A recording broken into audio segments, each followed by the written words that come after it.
શ્રી ગણેશાય નમઃ. દશામાના વ્રત. આ વ્રત અષાઢ વદ અમાસને દિવસે લેવાય છે. વ્રતને સવારે સ્નાન કરીને વાર્તા સાંભળે છે અને 10 દિવસ સુધી ઉપવાસ કરે છે. માટીની સાંટણી બનાવી તેનું પૂજન કરે છે. 10મે દિવસે સાંટણીને જળમાં પધરાવી દેવામાં આવે છે. આ વ્રત 5 વર્ષ સુધી કરવું અને પછી ઉજવણું કરવું. ઉજવણામાં ચાંદીની સાંટણી ગળાવી સુપાત્ર બ્રાહ્મણને દાનમાં આપી. અષાઢ મહિનો આવ્યો, દિવાસાનો દિવસ આવ્યો. ગામની સ્ત્રીઓ વ્રત કરવા માટે નદીએ નાવા ગઈ. નદીએ કાંઠે રાજાનો રાજમહેલ હતો. રાણીએ જોયું અને દાસીને પૂછ્યું, રાણીબા, આ બધી સ્ત્રીઓ શાનું વ્રત કરે છે? રાણીબા, આ બધી સ્ત્રીઓ દશામાનું વ્રત કરે છે. 10 સૂતરના તાંતણા લે છે અને 10 ગાંઠો વાળો છે અને પછી દોરે કંકુ લગાડે છે. આ વ્રત કરવાથી 100 લાભ થાય. આ વ્રત કરવાથી નિર્ધનને ધન મળે, સંતાન સુખ મળે. રાણીએ આ વ્રત કરવાનો વિચાર કર્યો અને એમણે રાજાને પૂછ્યું, પણ રાજાએ ના પાડી, કારણ કે એમને કોઈ ખોટ નથી. રાજાના અભિમાન ભર્યા શબ્દ સાંભળી રાણી રિસાઈને સૂઈ ગયા. એ જ રાત્રે દશામાં ગામમાં ફરવા નીકળ્યા. આખી રાત આખા નગરમાં ફરી વળ્યા. વહેલી સવારે આખા નગરમાં અંધાધૂફી ફેલાઈ ગઈ. ભંડાર ખાલી થઈ ગયા, કોઠાર પણ ખાલી થઈ ગયા.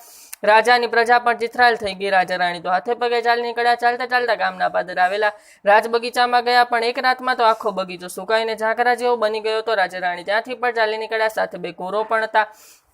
ચાલતા ચાલતા તેઓ રાણીની બેનપણીના ઘેર આવ્યા. તેને બંને રાજકુંવરોને ભૂખ લાગી. રાણીએ બેનપણી પાસે ખાવાનું માંગ્યું એટલે એને ખીજાઈને કહ્યું કે જા ભિખારણ, તને ખાવા માંગતા શરમ નથી આવતી? આ વેણ સાંભળી તેઓ આગળ વધ્યા. રસ્તામાં વાવ આવી. બંને કુંવરોને તરસ લાગી એટલે તેઓ વાવમાં પાણી પીવા ગયા. ત્યાં દશામાં એમને વાવમાં ખેંચી લીધા. રાજા રાણી કલ્પના કરતા કરતા આગળ વધવા લાગ્યા.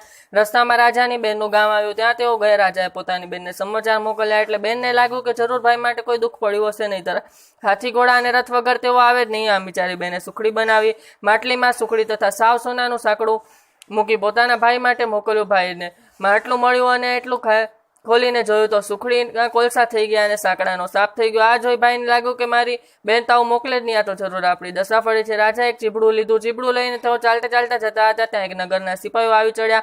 તેઓ રાજાના ખોરેલ કુંવરને શોધતા હતા. ચીબડાની સામે નજર પડતા ચીબડું રાજકુંવરનું માથું બની ગયું.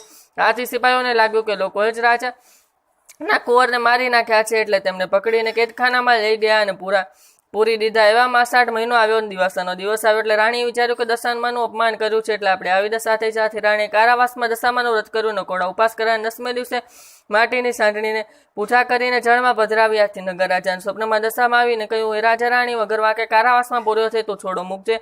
તારો કુંવર સવારે ઘેર આવી જશે. અને ખરેખર એમ બન્યું. રાજા રાણી કારાવાસમાંથી છોડી મુકાયા. ચાલતા ચાલતા તેઓ પાછા આવ્યા અને પોતાની બેનના નગરમાં આવ્યા. ત્યાં આવીને માટલીમાં જોયું તો ખાવા જેવી સુખડી બની ગઈ. તેને સાબ હતો તે સોનાનું સાંકડું બની ગયું. તો સુખડી અને પેલો સાંકડો લઈને તેઓ વાવ પાસે આવ્યા.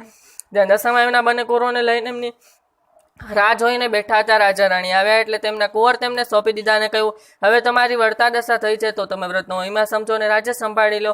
રાજા રાણી પોતાના રાજ્યમાં પાછા આવી ગયા. રાજામાં તો તેવું સુખ થઈ ગયું. રાજા રાણીએ વ્રત પૂરું કરવાનું કહ્યું. વ્રત પૂરું કરીને એમણે વ્રતનું ઉજવણું કર્યું. જય દશામાં રાજા રાણીને જવા ફળ્યા. સૌને